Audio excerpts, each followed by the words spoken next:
안녕하십니까. 자, 이번엔 여러분들하고 41번째 강의입니다. 자, 문장 다듬기인데요. 지난번에도 여러분들에게 말씀을 드렸던 것처럼 국어시험에서 많은 수험생들이 어려워하는 부분 중에 하나가 바로 문장 다듬기 부분입니다. 그래서 보통 문제가 출제될 때에는 다음 문장 중에 올바른 문장은 무엇이냐라는 문제가 출제가 되는데요. 여러 가지 요소가 있어요. 그래서 여러분들의 교재에는 한 8가지 정도로 나눠서 한번 정리를 해 보았습니다. 그래서 이 안에 모든 것이 다 들어있는 것은 아니지만 대부분 요 정도만 여러분들이 공부를 하시면 어느 정도 적응력을 가질 수가 있을 거예요. 자, 그러면 첫 번째, 들어가기 전에 제가 이런 말을 했어요. 어법에 맞는 문장 고르기에서는 서술어에 주목하라 라고 되어 있죠. 자, 그래서 서술어에 주목하는 것은 뭐냐면 결국 서술어가 그것에 어울리는 주어, 그것에 어울리는 목적어, 그것에 어울리는 보어, 주성분들을 가져야 하며 그 다음에 이것과 어울리는 부사를 가져야 한다는 얘기죠. 그래서 주어, 목적어, 보어 같은 필수 성분들이 생략되어서 어색한 문장이 만들어질 수도 있겠고 아니면 주어나 목적어, 보어가 들어있는데 잘 어울리지 않는 형태로 만들어질 수가 있겠고 또 부사가 있는데 그 부사가 그 서술어와 잘 호응되지 않는 녀석일 수가 있을 겁니다. 그래서 여러분들은 어쨌거나 문장이 주어지면 읽고도 이거 자연스러운 것 같은데 뭔가 잘못된 거 없는 것 같은데 라는 생각이 들 때에 언제나 뭐예요? 서술어에 주목해서 서술어를 빼놓고 그것하고 호응하는 녀석들 이렇게 체크해보는 그런 형태의 문제풀이 방식을 써먹으면 좋다. 그런 얘기입니다. 자, 그럼 첫 번째. 문장 성분 간의 호응. 첫 번째 내용은 이거예요. 주어와 서술어의 관계에 대한 문제입니다. 자, 제가 여기다 표시를 좀 해놨죠. 주술관계 이렇게 보시면 돼요. 말은, 내가 하고 싶은 말은 바란다 이렇게 되어 있죠. 그러니까 색깔이 들어있는 그 부분을 보시면 됩니다. 내가 뭐뭐 하고 싶은 말은 바란다. 그러면 주술관계가 이렇게 연결된다는 거예요. 말은 바란다. 그러면 이 문장 전체를 그대로 놓고 봤을 땐 별로 어색함을 느끼지 못했을 수 있으나 이렇게 주어하고 주부하고 술부를 이렇게 바로 맞닿게 연결을 해보는 것을 시도해봄으로써 여러분들은 이 문장이 잘못됐다는 걸 쉽게 알 수 있다는 얘기예요. 똑같이 이유는 것이다. 그렇죠? 이유는 때문이다. 무슨 말인지 알겠죠? 이유를 얘기했을 때는 뒤에 뭐가 와야 된다? 때문이다가 오는 것이 더욱더 자연스럽다라는 얘기죠. 무슨 말이겠죠? 자, 그 다음. 순간 나는 감정이었다라고 되어 있죠. 내가 감정일 수가 없는 거죠. 내가 감정을 갖게 되는 거죠. 무슨 말인지 알겠죠? 자, 그 다음에 확실한 것은 져버렸다. 됐습니까? 자, 전체적인 문장을 그대로 읽었을 때는 자연스럽게 느껴질 수 있습니다만 지금 선생님이 말하는 것처럼 그리고 여기다 표시를 해놓은 것처럼 주술관계가 연결되는 주어부하고 서술부만 딱 연결해보면 분명히 어색함을 여러분들도 찾을 수가 있어요. 정책은 전망입니다. 무슨 말 알겠죠? 정책이 전망할 수가 없어요. 정책이라는 그 무생물 자체가 무엇인가를 전망할 수가 없죠. 그러니까 정책이 전망되어지는 거고 우리가 그 정책이 어떨 것이라고 전망하는 것이죠. 무슨 말인지 이해하셨죠? 자, 그 다음에 이 지역은 처벌을 받게 된다. 이렇게 된다는 얘기예요. 무슨 말인지 이해하셨습니까? 그래서 주술관계의 주어와 서술어의 관계에 어색함을 본다. 당연히 뭐예요? 주어와 서술어만 쏙 빼놓고 둘을 연결해보면 아주 쉽게 여러분들이 알 수가 있겠고요. 그 다음에 첫 번째, 두 번째 나와 있었던 이유는 때문이다, 뭐뭐 말은 뭐뭐한 것이다 같은 형태의 문장들 굉장히 많이 나오니까 이런 것도 유념해서 보시면 좋겠다. 뭐 그런 얘기입니다. 자, 그 다음에 목적어와 서술어의 관계를 한번 볼까요? 입에는 하루에 한 번 사람과, 자, 여기 보시면 제가 이렇게 해놨죠? 사람, 과를 전부 다 큰 글씨로 여러분들에게 주목할 수 있도록 해 주었습니다. 왜 그랬을까요? 이 녀석들의 특징은 이렇게 접속어구로 이어진 녀석들 간에서 생겨나는 거죠. 그러니까 무슨 얘기냐면 무엇과 무엇 해놓고 여기 서술어가 나와요. 그러면 이 서술어가 이 두 가지에 모두 호응이 돼야 된다는 거죠. 근데 뒤에 것만 자연스럽게 호응이 되고 여기는 호응이 잘 안 될 수가 있어요. 잘못된 문장이 만들어지는 가장 큰 이유 중에 하나가 문장이 길어지면서 앞에 쓰다가 뒤쪽으로 가면서 앞부분을 잊어버리게 되는 거예요. 무슨 말이겠죠? 자, 그러니까 입에는 하루에 한 번 사람과 여기까지 별 생각이 없어요. 그죠? 짐을 하고 난 다음에 뭐예요? 그냥 씻고를 넣게 되는 거죠. 그런데 짐을 실을 수는 있지만 사람은 태우는 거죠. 아주 유명한 문장입니다. 아주 유명한, 정말 많이 각종 시험에 출제됐었던 그런 문장이죠. 왜냐하면 예전에 교과서에 실려 있었던 문장이기도 하기 때문이죠. 대표적인 예문이에요. 자, 그다음 소음과 처리 속도를 높인다 그랬어요. 그러면 뭐예요? 처리 속도를 높인다는 건 아무런 문제가 없는데 과가 들어있으니까 뭐로 들어가야 된다? 소음도 봐야 되는 거죠. 그러니까 여러분들 이거 생각하시면 되는 거예요. 이런 녀석이 들어있다. 무조건 주목합니다. 그래서 앞뒤에 있는 녀석과 뒤에 서술어가 어떻게 호응되는지 다 따져봐야 한다는 걸 잊지 않으시면 됩니다. 그 다음에 건강과 그 다음 뭐예요? 환경. 건강을 조성한다, 환경을 조성한다. 환경을 조성할 수 있지만 건강은 조성할 수 없죠. 됐죠? 통합과 경쟁력을 제고한다. 경쟁력을 제고할 수 있지만 통합을 제고할 수는 없죠. 그렇죠? 통합은 이루어야 되죠. 자, 이런 식으로 와, 과 있을 때 연결하는 거 자주 나오는 문제 형태니까 반드시 봐두시고요. 자, 그 다음에 부사와 서술어. 이번에는 부사하고 서술어의 관계에 대해서 한번 보도록 하겠습니다. 여간 성실하다 그랬어요. 아, 여간은 뭐예요? 뭐뭐 한 것이 아니다 형태로 쓰게 된다는 겁니다. 무슨 말이겠죠? 자, 여간 아니네. 여간 뭐뭐 아니다. 이런 식으로 써주셔야 된다는 거 잊지 마시고. 그 다음에 차마 울 수밖에 없었다. 차마 뭐예요? 울지 않을 수 없었다. 그래서 결국 뭐예요? 부정적인 것하고 연결된다는 거죠. 차마 울 수가 아니라 차마 울지 않을. 무슨 말이겠습니까? 이런 식으로 부정적인 것과 또 너무 좋아. 이거 굉장히 대표적으로 많이 우리가 틀리면서 정말 시험 문제에도 자주 나오는 녀석인데 나는 당신이 너무 좋아요 라고 쓰시면 안 된다는 거죠. 여기 나와 있는 것은 무척 좋아요 라고 하셔야 된다는 얘기예요. 물론 시대가 변하면서 어느 순간에는 너무를 부정적인 어떤 것, 그러니까 너무란 말 자체가 지나치다라는 뜻이에요. 지나치다라는 것은 우리가 좋은 것에 주로 쓰지는 않습니다. 무슨 말인지 알죠? 예. 그러니까 밥을 어머님이 아우 오랜만에 집에 왔으니까 밥을 많이 먹어야지. 그래서 막 퍼주시는데 밥그릇도 요즘은 없어졌습니다. 옛날에 큰 그 밥그릇을 많이 썼었거든요. 큰 밥그릇에다가 높은 봉우리를 만들어서 뚝 주실 때 아우 너무 많아요라는 얘기는 지나치게 많아요. 나는 이걸 거부하겠다는 뜻이에요. 무슨 말인지 알겠습니까? 그래서 너무란 말은 지나치게 많다, 과도하다라는 뜻이 들어있는 말이기 때문에 언제나 약간 거부감을 느껴질 때 부정적일 때 사용하셔야 된다라는 얘기죠. 자, 그런 거 주의하시고요. 그 다음에 절대로 이것도 자주 틀리는 거예요. 절대로 해야 돼? 아니죠. 반드시 해야 되는 거죠. 그렇죠? 그래서 밑에 나와 있는 여간 그다지 결거벨 이런 것들 있죠. 이런 것들이 부정적인 것과 호응한다라는 것을 여러분들 주의해 주신다면 문제 푸는데 어려움이 없을 겁니다. 자, 그 다음에 이렇게 호응에 대해서 한번 살펴봤고요. 그 다음 문법 기능의 문제, 즉 시간 표현이나 높임 표현의 문제도 이 주술 관계하고 어느 정도 서술어 부분의 문제이기 때문에 연관이 있어서 이 안에다가 집어 넣었습니다. 자, 이거는요, 이미 여러분들하고 높임 표현을 공부할 때, 문법 기능에서 높임 표현을 공부할 때 이미 공부한 것에 대한 반복학습이라고 생각하시면 되겠어요. 자, 오시래. 주체 존대 기억나시죠? 그쵸? 자, 영수야, 선생님께서 오시래. 그랬을 때, 선생님께서, 이거 이미 다 알고 있는 겁니다만. 자, 선생님께서, 그 다음에 오다, 그 다음에 뭐뭐라고 하다예요. 오라고 하다. 두 가지 서술어가 있다라고 보시면 됩니다. 근데 오다의 주체는 누가 되냐면 앞에 나와 있는 바로 누구예요? 영수죠. 영수는 친구입니다. 얘를 높여줄 이유가 없죠. 근데 그런 말, 오라고 명령한 주체는 바로 선생님이죠. 얘는 높여주셔야 되겠죠. 그렇죠? 선생님은 높여줍니다. 그렇죠? 그러니까 여기다 뭐예요? 하시다가 들어가야 되는 거고, 얘는 그냥 오시다가 아니라 오라고 하셨다. 이런 식으로 여러분들이 써주시면 된다는 얘기죠. 자, 그거 주의하시면 되겠습니다. 자, 그 다음에 계시겠습니다. 이건 뭐예요? 간접 높임 아시죠? 계시다. 요거는 간접 높임으로 사용할 수 없다라는 거. 그 다음에 할아버지를 데리고 객체 높임입니다. 모시고 써야 된다는 거. 그죠?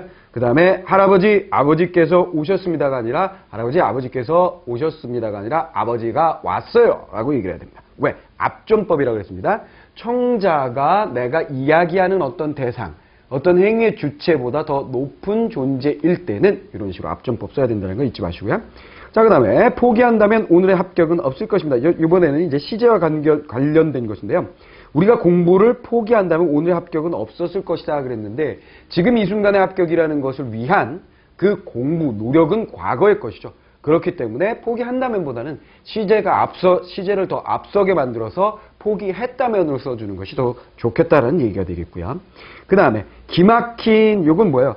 기막히다. 기막히다라는 것은 품사가 뭡니까? 바로 형용사이죠. 그 형용사인 경우에는 이렇게 기막힌 결정 앞에서 관용적으로 쓸 때는 기막히는을 쓰는 것이 아니라 기막힌이 돼야 되겠죠. 니은을 붙입니다. 자, 이건 뭐예요? 동사 같은 경우에는 먹는 밥 이런 식으로 쓰잖아요. 그렇죠? 근데 예쁘는 그녀가 아니라 예쁜 그녀죠. 자, 형용사에는 니은을 붙여주게 되고 그 다음에 동사에는 는을 붙여주게 된다는 차이입니다. 근데 요것 때문에 요것에 영향을 받아서 얘도 형용사임에도 불구하고 동사처럼 쓴 거죠. 기막히는. 그것은 이걸 생각하시면 돼요. 예쁘는을 쓰는 것과 같은 거예요. 그죠? 그래서 여러분들은 절대로 예쁘는 그녀 이렇게 쓰면 바보예요. 바보. 그렇죠? 그럼에도 불구하고 기막히는을 쓴다는 얘기죠. 그게 아니라 기막힌 이렇게 쓰셔야 된다는 거. 그 다음에 밤새 폭우가 오지만 아직 강물이 붓지 않았다 그랬어요. 자, 이것도 마찬가지죠. 붓지 않았다라는 밤새 폭우가 쏟아졌지만 강물이 붓지 않았다 그러니까 과거 시제로 만들어줘야만 과거의 밤새가 과거가 되고 그 결과 지금 현재까지 미치는 상황에서 물이 멈추지 않은 것을 나타내니까 이것도 시제를 일치하기 위해서 과거로 만들어줘야 되겠다는 얘기입니다. 그래서 시간 표현하고 높임 표현에서 주로 실수할 수 있는 것들에 대한 이야기였고요. 자, 그 다음에 이제 두 번째 항목입니다. 문장 성분을 갖춰라 그랬어요. 자, 요거는 문맥에서 충분히 알 수 있을 때는 생략이 가능합니다만 주로 우리가 만나게 되는 문제들은 어떤 형태로 나오게 되는 거죠? 1번부터 4번, 1번부터 5번까지 문장들만 있지, 하나의 문장들만 있지 앞뒤에 문맥은 없다는 얘기예요. 그렇다면 당연히 뭐예요? 중요한 성분들은 생략해서는 안 됩니다. 그래서 인사도 안 하고 가버렸다. 인사를 하는 주체 누가 들어가야 된다는 얘기죠. 수능한다 그러는데 무엇에, 그죠? 그 다음에 참고 인내한다 무엇을 이라고 해서 목적어와 주어와 부사어 같은 필수적인 어떤 성분들에 대해서는 반드시 생략을 하면 반드시가 아니라 절대로 생략을 하면 안 되고 반드시 집어넣어줘야 된다 이런 얘기가 되겠습니다. 자, 그 다음에 잉여적 표현. 얘는 정말 많은데요. 한자의 문제가 두드러지게 많이 나타납니다. 예를 들면 가까이 접근한다 그럴 때 접근이라는 것에 근이 가까이 간다는 얘기이기 때문에 가까이라는 말이 필요 없다는 얘기예요. 그렇죠? 자, 밑에 거 한번 볼까요? 맨 밑에 줄 후유증. 맨 밑에 줄 본 겁니다. 후유증이 남다 그랬는데 후유증이라는 것 자체가 남은 증상이기 때문에 남다라는 표현이 필요 없고요. 독수공방이란 말이 혼자라는 뜻이 있는데 거기다 홀로라는 말을 넣을 수가 없죠. 홍수에 대한 대책이라 그랬는데 여기서 문제가 된 건 대책에 대가 있는데 대한이 또 들어갔다는 얘기예요. 그렇죠? 홍수 대책이라고 하시면 됩니다. 그래서 여기 나와 있는 것들은 사실은 선생님도 굉장히 많이 실수하는 부분이기도 해요. 그죠? 일상생활에서 굉장히 많이 실수하는 부분이기 때문에 얘네들은 뭐 달달달달 막 적어가면서 외운다라기보다는 계속해서 여러분들에게 말씀드리는 거 있죠? 하이라이트. 주로 내가 이렇게 잘못 사용하고 있었구나라고 생각되는 것에 대해서는 여러분들이 하이라이트를 해두신 다음에 두고 계속 반복해서 보시면 좋겠습니다. 그래서 굉장히 많은 분량입니다만, 많은 분량임에도 불구하고 제 교재가 많은 분량을 때려 넣지 않는 것이 저의 하나의 모토임에도 불구하고 이 녀석은 이렇게 많이 집어넣은 좀 낯설고 너무나 많이 이런 것을 많이 틀리고 있고 우리가 인식하지 못하는 게 많기 때문에 제가 이렇게 싸그리는 아니죠. 이 밖에도 더 있겠죠? 많이 집어넣었으니까요. 쭉 한번 읽어보시기 바라고요. 자, 그 다음에 얘는 이해가 안 되는데요. 그랬을 때 항상 뭐예요? 사전을 찾아보시고 한자를 보셔야 돼요. 예를 들어서 축구를 차다. 그러면 축구 차다가 뭐 이상해요. 우리 아버지가 맨날 나한테 축구 차러 가자 그러셨고 저도 친구들한테 축구 차러 가자 하는데 이상한데요. 이건 맞는 것 같은데요. 그랬을 때 이 한자를 보시면 돼요. 공을 찬다 이런 얘기거든요. 그래서 차다가 또 들어가면 안 된다. 한자 공부를 동시에 하실 수가 있게 될 거예요. 자, 다음 항목 보겠습니다. 조사 사용의 문제예요. 이 작품은 뭐 한다고요? 이 작품은 다루고 있다고 그랬어요. 작품이 지가 혼자 살아서 다룰 수가 없죠. 그렇죠? 작품의 작가가 다루고 있다라고 얘기해야 되죠. 그 다음에 선생 치고 말 못한다. 말을 잘한다. 그러니까 이 치고는 뭔가 부정적인 녀석하고 들어가야 되는 거죠. 무슨 말이겠죠? 뭐뭐한 사람임에도 불구하고 뭐뭐한다. 이런 식으로 들어가야 돼요. 무엇을 기대했음에도 불구하고 뭘 못한다라는 식으로 들어가는 말이기 때문에 못한다 쪽으로 갈 때 쓰셔야 되겠고요. 남녀 간의 능력의 차이가 아니라 남녀 간의, 그렇죠? 그들 사이에 능력의 차이. 그죠? 그러니까 여기 뒤에 차이라는 명사가 있기 때문에 능력이 있잖아요. 그렇죠? 그럼 이게 명사가 얘를 수식하게 되는 거잖아요. 그렇다면 앞에서 수식하기 위해서 명사가 뒤에 있는 명사 앞에서 수식하기 위해서는 관형격 조사가 이렇게 붙어줘야 된다는 얘기죠. 관형격 조사를 에로 쓰지 않습니다. 됐죠? 그 다음에 스위스에 이겼다. 스위스를 이긴 거잖아요. 그렇죠? 스위스를 이긴 겁니다. 그죠? 예문에 왜 하필이면 한국과 스위스를 2대1 그것도 스코어 이렇게 넣으셨습니까? 하면 이 교재를 쓰고 있는 순간 우리나라가 스위스를 국가대표 경기에서 2대1로 이기는 걸 제가 봤거든요. 그래서 집어넣고요. 자, 그 다음에 이거 정말 많이 쓰죠. 그 소리가 귓전에 울린다 그러는데 귓전을 울린다는 거예요. 무슨 말이겠습니까? 네, 귓전을 울린다. 타동사이기 때문에 목적어를 집어넣어주는 형태가 만들어져야 된다는 얘기고요. 그 다음에 약은 약사에게, 이거 정말 많이 씁니다. 그렇죠? 그렇죠? 약사에게 하지 마시고 약사와 상의를 하셔야 됩니다. 그죠? 약사에게 묻는다, 뭐 그건 모르겠습니다만 상의할 때는 언제나 약사와 상의를 하셔야 되겠고요. 자, 그 다음 사동과 표동, 사동과 피동. 야, 또 시험 문제 잘 나옵니다. 사동과 피동 제일 잘 나오는 것이 뭐냐면 이중 피동의 문제가 제일 잘 나오죠. 이중 사동은 신경 쓰지 않으셔도 된다라고 피동 사동 공부할 때 이미 또 말씀드렸던 녀석이기도 합니다. 자, 그러면 첫 번째 이제 불필요한 피동 보세요. 변해지지 않도록 노력해라. 키워지는 것이 좋다. 도착됩니다. 자, 얘네들을요 이렇게 해보시면 돼요. 피동이나 사동 문장에 피동이나 사동 표현이 들어있으면 일단 의심하세요. 그 녀석은 틀린 문장일 가능성이 거의 99%일 거예요. 그죠? 그러면 일단 여기 나와 있는 피동이 있을 때 이중이 아니다 그러면 피동이 아닌 것으로 바꿔보세요. 이런 거죠. 처음에 마음이 변하지 않도록 아주 자연스러워요. 그럼 굳이 쓸 필요가 없는 피동이었군요. 됐죠? 아이들은 자연에서 키우는 것이 전혀 이상이 없죠. 그럼 키워지다라는 것이 필요가 없습니다. 그죠? 자, 그 다음에 다음 열차가 곧 도착합니다. 전혀 문제가 없죠. 자, 뭐라고요? 피동 표현이 나와 있을 때 이중 피동이 아니라면 그 녀석을 어떻게 한다? 안 피동으로 바꿔보는 거예요. 무슨 말이겠죠? 그 다음에 이중 피동이다 그러면 뭐예요? 일중의 피동을 바꿔보는 거예요. 말도 안 되는 소리입니다만 일중 피동이란 말이 없어요. 그러나 이중 피동이니까 그냥 말을 만들어버린 거예요. 일중 피동을 만들어 봅니다. 됐죠? 그리고 이중 피동은 거의 틀립니다. 자, 잘못된 문장일 경우 거의 잘못된 문장이죠.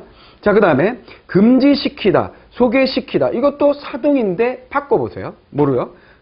정부는 그 지역 출입을 금지하였다. 전혀 문제 없죠.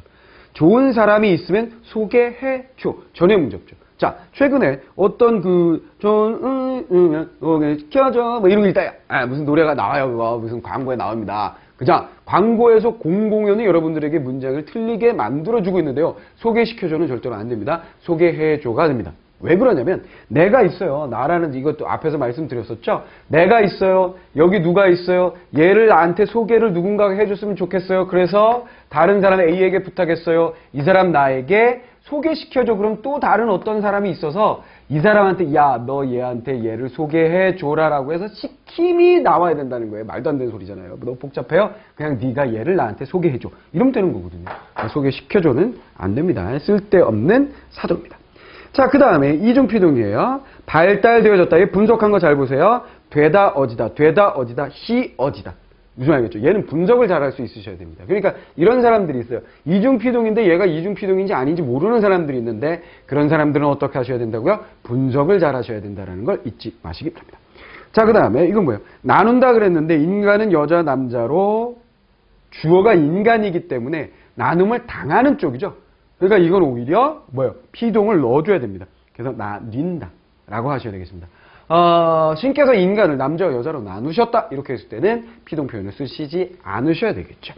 자, 그 다음에 중의적 표현 들어가겠습니다. 중의적 표현도 여러 가지 항목이 있어요. 기억, 니은, 디귿, 리을 네 가지 항목으로 여러분들에게 나눠드렸는데요. 사실상 중의적 표현이라는 것은 문법적으로 잘못됐다라고 사실은 얘기할 수는 없어요. 부자연스러운 즉 오해의 소지가 있는 문장이기 때문에 그렇게 쓰지 않는 것이 좋은 문장이 되겠죠. 자, 그러면 수식의 범위에 따른, 자, 보세요. 이것도 자주 보던 거예요. 용감한 그의 아버지면 그가 용감한 건지 아버지가 용감한 건지 알 수가 없죠. 됐죠? 됐죠? 한결같이 어려운 이웃을 돕는다 그러면 어려운 게 한결같은 건지 한결같이 돕는 건지 선생님이 보고 싶은 사람이라고 했을 때 선생님께서 보고 싶어하는 대상들을 말하는 건지 아니면 선생님을 보고 싶어하는 사람들을 말하는 건지가 명확하지 않습니다. 또 공동부사격 조사. 얘는 앞에서도 와가 얘기했던 것처럼 얘도 굉장히 중요하죠. 명준이와 은혜는 결혼했다라고 얘기했을 때 둘이 딴딴따단하고 들어갔는지 아니면 명준이 따로 결혼식 또 은혜가 따로 결혼식을 했는지. 자, 이 명준이 은혜는 유명한 소설에 등장하는 인물이죠. 그렇죠? 예, 소설에 등장하는 인물. 어디에요? 예, 그렇죠. 광장에 등장하는 인물을 해봤어요. 명준이는 은혜와 윤혜를 찾아갔다 그랬는데 이게 무슨 말이에요? 명준이는 하고 끊고 은혜와 윤혜면 두 여자를 찾아간 게 되는 거예요. 근데 만약에 명준이가 은혜와 함께 윤혜를 찾아간 것일 수도 있겠죠. 그렇죠? 이런 것들이 또 오해 소지가 있습니다. 그 다음에 사과 귤 2개를 주셨다고 했을 때 사과 1개와 귤 2개인지 그 다음에 사과 귤 합해서 2개인지가 또 모호해지는 형태예요. 됐죠? 자, 그 다음 부정의 범위. 요것도 시험 문제 잘 나오죠. 손님이 다 오진 않았어요라고 다 오지 않았어요라고 얘기했을 때는 어떻게 되느냐는 얘기예요. 무슨 말이겠습니까? 그러면 한 명도 오지 않았다는 것인지 아니면 일부가 왔다라는 건지 알 수가 없다는 거죠. 또 나는 동생을 안 때렸어요. 그러면 내가 때린 게 아니라 딴 애가 때렸을 수도 있다는 얘기죠. 요것도 부정문에서 여러분들에게 다 설명을 드리고 또 어떻게 고치는 것이 좋을지에 대한 이야기도 다 드렸던 것으로 기억합니다. 자, 그런 부분. 그래서 이건 반복학습이에요. 지난 시간에도 제가 미리 말씀을 드렸지만 이후에 공부하는 내용들은 이미 공부한 그 내용이니까 요 내용은 이미 공부한 내용들이기 때문에 어렵지 않게 여러분들이 할 수 있다라고 말씀을 드렸었습니다. 그 밖의 중의성. 새 신발을 신고 있다. 이것도 마찬가지죠. 진행 시제. 진행을 얘기할 때 말씀을 드린 겁니다. 그러면 신고 있는 중인지 이미 신은 상태인지. 제발. 야, 새 신발 신고 있는데 그럼 정말 새 신인데 멋진 걸 이렇게 얘기할 수도 있는 상황이고요. 제발. 지금 운동장에 나가려고 새 신을 신고 있어. 신발 빼서 못 신게. 이런 상황일 수도 있어요. 무슨 말이겠죠? 자, 그 얘기고요. 남편은 나보다 낚시를 더 좋아한다. 이것도 굉장히 유명한 문장이죠.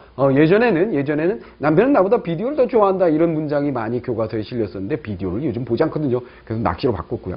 남편은 나보다 낚시를 더 좋아한다. 그랬을 때 일반적으로 있을 수 없는 얘기인데 자, 무슨 얘기냐면 나하고 그러니까 여보, 당신은 내가 좋아요? 낚시가 좋아요? 난 낚시가 더 좋아. 당신하고 이혼할 수도 있어. 이건지 아니면 낚시 동호회에서 만난 부부예요. 무슨 말이겠어요? 근데 여보, 나는 낚시를 좋아하는데 당신이 나보다 더 낚시를 더 광인 것 같아. 낚시 광인 것 같아. 당신이 이런 상황일 수도 있다는 얘기입니다. 아버지의 그림 이것도 정말 많이 시험에 나왔었고 예문으로 등장하는 녀석이죠. 아버지를 그린 아버지의 소유인, 아버지의 소유인, 그 다음에 아버지가 모델인 뭐 여러 가지로 나눌 수 있는 녀석이 되겠습니다. 자, 어렵지 않게 여러분들이 그냥 쭉 따라올 수 있을 것 같고요. 그 다음에 부정확한 어휘의 사용이라는 것은 뭐냐면 이것도 시험 문제 잘 나오는 거예요. 틀리다, 다르다. 너하고 나는 틀려. 너하고 나는 달라가 맞습니다. 틀리다라는 것은요, 옳지 않다라는 뜻이고요. 다르다라는 얘기는 같지 않다라는 뜻입니다. 얘는요, 아무리 사람들이 잘못 쓰고 있다고 하더라도 시대에 따라서 바뀌는 것이 아니라 잘못 쓰는 족족 옳게 쓰도록 만들어줘야 되는 녀석이에요. 분명히 단어가 구분이 되고 있기 때문에요. 그렇죠? 자, 그 다음에 건강하세요 왜 안 되는지 아시죠? 그죠? 건강하세요 안 됩니다. 건강하게 지내세요 등등으로 써줘야 되겠습니다. 형용사는 명령어를 쓸 수 없죠.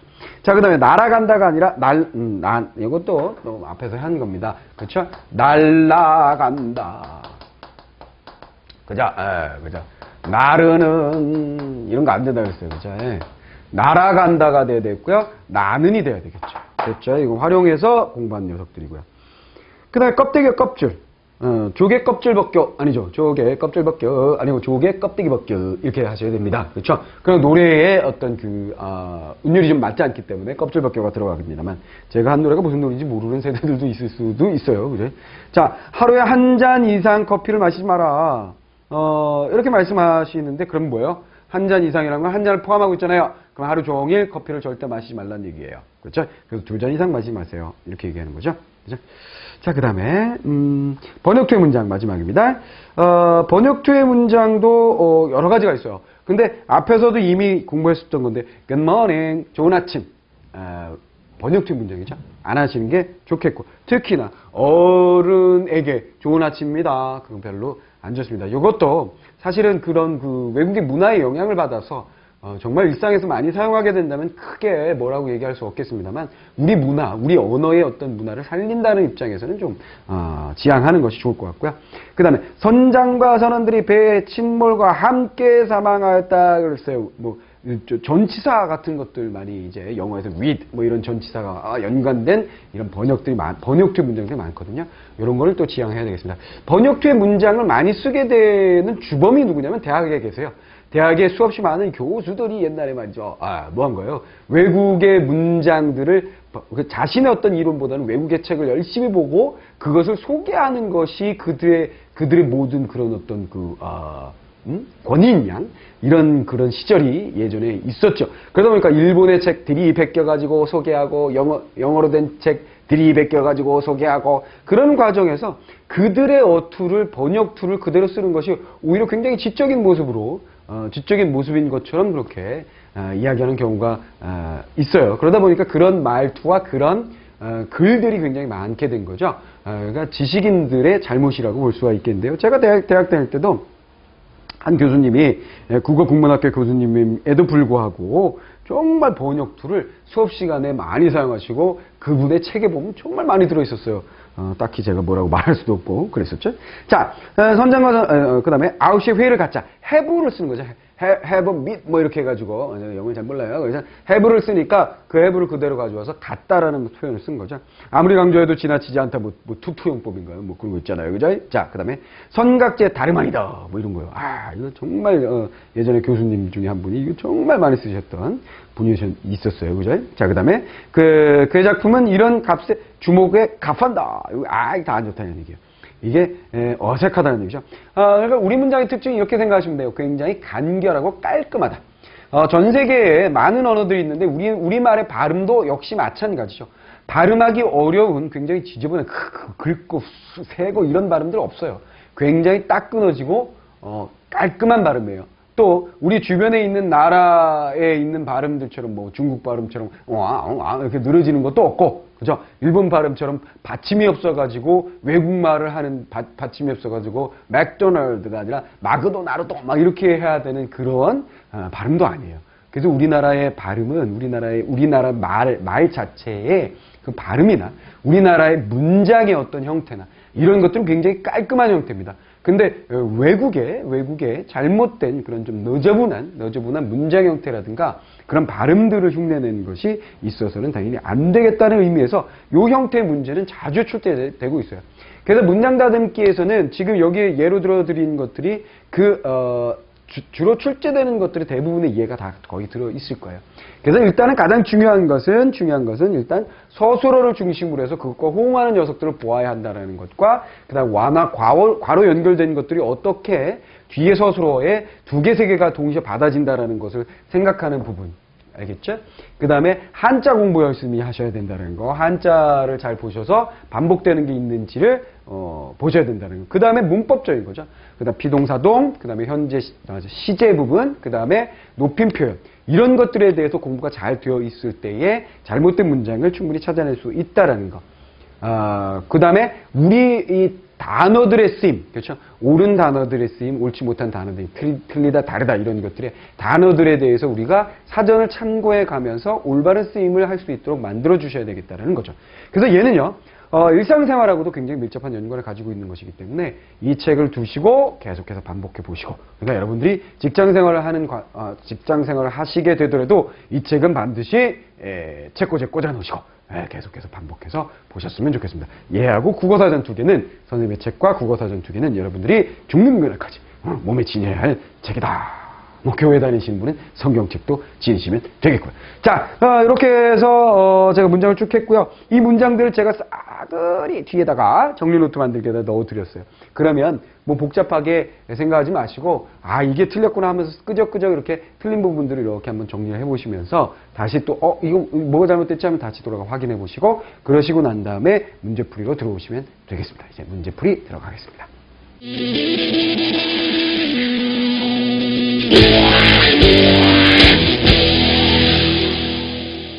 자, 문제풀이 들어가 보도록 하죠. 1번 문제부터 보겠습니다. 자, 문장의 의미로 봐 밑줄 친 표현이 정확하게 쓰인 것은 무엇이냐 그랬습니다. 자, 올해 경제 성장률이 드디어 6%를 능가하였다 그랬어요. 자, 주술관계 따져보세요. 능가하였다. 무엇이 성장률이 6%, 능가 뭔가를 이기는 건데요. 그렇죠? 그래서 요거는 초과를 쓰는 게 좋겠어요. 그렇죠? 서술어가 적절하지가 않습니다. 새로운 도시 개발법이 과반수 찬성표를 얻어 통과했다 그랬어요. 그렇죠? 얘는 뭐 문제 없고요. 석가탑이 다보탑과 틀린 점, 이건 뭐예요? 잘못됐다는 뜻이라고 했죠? 다른 점은 이렇게 들어가야 되겠습니다. 자, 심사위원회의 자문을 받아. 자, 자문이라는 것은 뭐예요? 전문가에게 무엇을 묻게 되는 거죠? 전문가에게 무엇을 묻게 됩니다. 그러면 자문을 받아요? 물음을 받아요? 아니죠. 이건 뭐예요? 조언을 얻어야 되겠죠? 조언을 얻어 이런 식으로 쓰시는 게 좋을 것 같습니다. 자, 그래서 1번 문제, 2번이 정답이 됐고요. 자, 그 다음에 2번 문제 들어가 보겠습니다. 그 남자는 미모가 남달리 빼어났다 그랬는데 좀 어색하죠. 요즘은 뭐 예쁜 남자, 뭐 이런 꽃 같은 남자 뭐 이렇게 얘기합니다만 미모는 보통 남자에게 이야기하지 않고 여자에게 이야기합니다. 그죠? 자, 그래서 이거 잘못됐고요. 백인과 동해는 피부색이 다르다. 그러면 여기 과 있네요. 그죠? 피부색이 다르다 그랬는데 뭔가 어색한 거를 느낄 수가 있을 거예요. 뭐가? 백인하고 동양인하고는 대등하게 연결될 수가 없죠. 그래서 서양인과 그 다음에 동양인 이런 식으로 그렇죠? 백인과 그 다음에 뭐 황인 뭐 이런 식으로 연결을 해주는 것이 좋겠다. 잘못됐죠? 우리는 초법적인 어떤 행위도 할 수 없다. 이건 문제가 없고요. 그것은 대화를 임하는 아니죠. 임하다 하면 뭐가 돼야 되죠? 대화에 이 녀석을 넣어줘야 되겠습니다. 자, 그래서 2번은 3번이 정답이 됐네요. 자, 3번 들어가겠습니다. 연 25%의 연체 이자율을 납부하는 게 아니죠. 이자율에 맞는 그 금액을 납부해야 되겠죠. 그죠? 세무지기여서 이런 문제가 나왔었나 봅니다. 이 경매물은 최고 가격 입찰자에게 낙찰합니다. 그랬어요. 자, 낙찰합니다. 뭐 별로 문제가 없어 보입니다. 자, 그 다음. 그는 닫혀진, 뭔가 느껴지죠. 그죠? 비동사동 느낌 뭐죠? 분석합니다. 닫히어진. 그럼 뭐예요? 얘가 하나 빼면 되잖아요. 어지다까지 들어갔으니까. 그죠? 닫힌. 그럼 끝납니다. 됐죠? 이중피동을 사용하고 있었군요. 문제가 됐습니다. 공사 입찰 신청자는 입찰 보존, 오타가 좀 났네요. 그죠? 자, 입찰 보증금이겠죠? 입찰 보증금을 국고에 수납하라 그랬어요. 수납이라고요. 수납은 뭐예요? 받는 걸 얘기합니다. 받음을 얘기합니다. 그렇다면 얘는 뭐죠? 받는 것이 아니라 내야 되죠. 그렇다면 뭐죠? 납부하여야 됩니다가 들어가야 됩니다. 납부가 들어갑니다. 자, 그래서 정답은 2번이 됐군요. 자, 3번, 2번이 됐고요. 자, 그 다음, 자, 4번 들어갈게요. 어법에 맞는 것은 뭐냐? 그랬어요, 4번. 말과 글은 우리 후손에게 물려줄 귀중한 문화유산이다. 그랬어요. 자, 말과 글은 우리 후손에게 물려줄, 제가 잘못된 걸 제대로 읽고 있군요. 에게, 뭐가 이상하나 했어요. 그죠? 자, 에게네요, 에게. 오늘날 로봇이 산업체의 생산 현장에서 널리 활용되고 있다는 것은 사실이다. 별 문제 없죠? 민영화로 인해 요금 인상 등 서민 부담이 늘어나는 결과를 빚어서는 안 된다. 결과를 가져와서는 안 된다. 빚는다라는 표현이 어색하군요. 무엇보다도 중요한 것은 한번 오염된 환경이 다시 깨끗해지려면 많은 비용과 노력과 그리고 시간이 든다 그랬어요. 자, 보세요. 비용이 든다. 노력이 든다. 시간이 든다. 아하, 시간이 걸린다죠. 이런 식으로 쓰셔야 되겠습니다. 자, 그래서 정답은 2번이 되겠고요. 자, 그 다음에 5번 들어갑니다. 어법에 알맞은 표현은 뭐냐고 했어요. 저희 교육원은 가장 정확한 수험 정보와 높은 적중률을 제공합니다. 그랬어요. 수험 정보를 제공합니다. 되는데 적중률을 제공한다는 건 말이 안 되죠. 그렇죠? 적중률을 나타냅니다. 등등으로 다 되겠고요. 기본적으로 가난한 사람들에게 무료 의술을 베풀므로써 사회봉사를 실천합니다. 그래서 계속 2번이 답이 되네요. 태풍 나비로 인해 경기 일대의 태풍주의보가 호의주의보로 대체할 전망입니다. 전망되어집니다 해야 되겠죠? 그죠? 그죠? 되어집니다만 안 되고 됩니다 해야 되겠죠? 그죠? 대체할 것으로 전망됩니다. 이런 식으로요. 자, 전망. 그 다음에 이번 회담 결과로 앞으로 우리나라의 대미 수출은 어려움을 겪을 것으로 예상되어집니다. 그랬는데 뭐예요? 얘도 분석해 보세요. 또 되다 어지다. 그죠? 두 번 들어갔죠? 그죠? 그러면 됩니다만 넣으시면 되겠습니다. 자, 그래서 5번 정답 2번이라는 걸 알 수가 있었습니다. 자, 6번 들어가겠습니다. 개인은 인권신장과 사회질서의 유지는 상호 배타적 관계가 아니다. 그랬어요. 문제 없죠? 살기가 힘든 농민들은 서울로 무작정 상경에서 서울로 보세요. 서울이 뭐예요? 여기 경이 있어요. 그죠? 상경은 서울로 온다라는 뜻입니다. 자유를 억압하는 사람들의 목소리를 침묵시킨다. 침묵이 바로 뭐죠? 목소리가 들어가 있어요. 목소리가 이 안에 들어 있습니다. 특수성과 보편성에 관한 논쟁, 결론에 도달한 성격의 논쟁이 아니다. 뭔가 어색한 거 느껴지죠? 논쟁은 논쟁이 아니다. 그래서 주어하고 그 다음에 보어가 동일한 것으로 반복되는 것은 언제나 어색합니다. 정답은 1번이 되겠고요. 자, 7번 들어갑니다. 자, 사람들은 위험한 건물에서 대피해야 하므로 혼란이 예상됩니다. 이때 사고가 발생할 수 있으므로 경찰의 협조를 얻어 치안 유지에 만들게 해주십시오. 그랬어요. 자, 그러면 좀 어색한 부분이 있죠? 사람들이 위험한 건물에서 대피해야 하므로 대피할 때. 자, 이런 식으로 하면 자연스러워지죠. 사람들이 위험한 건물에서 대피할 때 혼란이 예상됩니다. 혼란할 것으로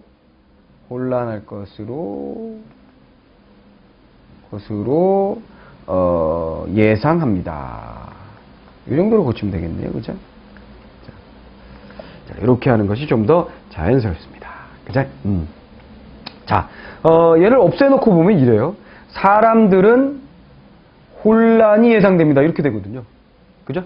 사람들은 혼란이 예상됩니다. 어색하다는 얘기예요. 그렇죠? 주관계가 어색하니까 뭔가 좀 바꿔줘야 되겠다. 이런 얘기죠. 자, 그 다음에 특히 약한 어린이와 노약자들의 건강 유지를 위해 빵과 우유 1만 개를 준비해 주십시오. 그랬어요. 자, 특히 약한 어린이. 여기 좀 어색하네요. 그죠? 약한 어린이와 노약자. 노약자에는 약하다는 게 이미 또 약자가 들어있기 때문에 뭐 들어있긴 합니다만. 자, 그래서 수식의 범위가 어떻게 되는지가 명확하지 않고요. 구급차가 원활하게 진입할 수 있도록 잠시 주차 중인 차량과 운전자 또 있네요. 여기 과 있죠? 그죠? 와 있죠? 이런 거 주의하시면 된다 그랬습니다. 주차 중인 차량과 운전자들에게 협조를 구해주세요. 어색하죠? 운전자들이 협조를 할 수 있어. 차량한테 어떻게 협조해? 차량한테 야 벤츠야 너 좀 움직여줄래? 이럴 수 없잖아요. 그죠? 말도 안 되는 소리죠? 자, 그래서 잘못됐고요. 담당 공무원들은 주민이 안전한 장소로 대피할 수 있도록 안내하고 쿠폰을 이주민들에게 전달해 주십시오. 얘는 문제가 없습니다. 그래서 7번에 4번이 정답이 됐고요. 자, 8번 들어갑니다. 단어 선택과 문장 구성이 바르게 된 것은 뭐냐 그랬어요? 이 농사 방법은 생태계를 파괴하지 않으면서 농산물을 재배하는 것이다 그랬어요. 자, 문제 없죠. 이러한 영국의 식민 정책은 인도인의 이게 반영이라는 게 뭐예요? 반영이죠, 반영. 반영 민족 운동인 세포이의 항쟁을 유발하였으나, 세포이의 항쟁을 유발하였으나, 영국군에 의해서 진압되었다고 했어요. 자, 이거 보세요. 영국 식민 정책은 영국군에 의해서 진압되었다가 돼버려요. 그렇죠? 어색하죠. 그죠? 영국군은 세포의 항쟁을 진압하였다 쪽으로 바꿔줘야 되겠고요. 그래서 이 물을 오랫동안 마셨던 사람들이 암을 일으키게 된다고 했어요. 사람들이 암을 일으키나요? 뭐예요? 그 물을 마시면 갑자기 암 걸리고 싶어져서 스스로 몸에 암의 세포를 막 일으켜요? 그거 안 되잖아요. 그렇죠? 사람들이 암에 걸리게 된 것이라고 등등으로 바꾸면 되겠고요. 근대화는 성과를 거두지 못한 채 제국주의에 대한 예속성만 깊어져 갔다. 깊어져 갔다? 예속성이 깊어져 가는 것이 아니라 예속성은 뭐예요? 커져 갔다. 이렇게 고치는 것이 좋겠습니다. 자, 그래서 정답은 1번입니다. 그래서 이번에는 지난 단원까지는 계속해서 여러분들에게 제가 기출문제와 관련된 그 기출문제를 반영한 혹은 또 어떻게 문제가 출제될 것이냐라는 어떤 그 출제의 어떤 경향에 대해서도 생각을 하여 또 그 다음에 여러분들이 앞에 학습한 것을 어떻게 하면 잘 복습할 수 있을까 이런 것들을 생각하면서 문제를 스스로 제가 선생님이 출제를 했었는데요. 이 부분에서는 유형이라는 게 별다른 게 없을 것 같아요. 그렇죠? 별다른 게 없을 것 같아서 실제로 문제는 어떻게 나오는지 여러분들에게 보여드리고 싶어서 아예 기출문제로 그냥 넣어드렸습니다. 그래서 기출문제만 여러분들하고 쭉 한번 풀어보았는데 계속해서 동일한 거예요. 와가 들어있으면 본다. 비동사동 있으면 본다. 그렇죠? 근데 잘 모르겠어. 그랬을 때 주어 서술어를 끊어서 이렇게 잘라내서 그들을 연결해 본다라는 이런 몇 가지 문제풀이의 원칙을 잘 적용해 보시면 별로 어렵지 않게 문제를 풀 수가 있을 겁니다. 자, 그래서 여러분들이 어려워하는, 수험생들이 많이 어려워하는 그 잘못된 문장 고르기의 문제 같이 한번 정리를 해보고 문제풀이까지 한번 해봤습니다. 반복해서 여러분들이 학습하시는 건 언제나 중요한 얘기니까 잊지 마시기 바라고요. 다음 단원부터 잠깐 동안 고대, 중세, 그 다음에 근대 국어, 옛날의 국어의 모습이 어떠한지에 대해서 살펴볼 건데 문법적인 어려운 것에 대해서 다루지는 않을 거예요.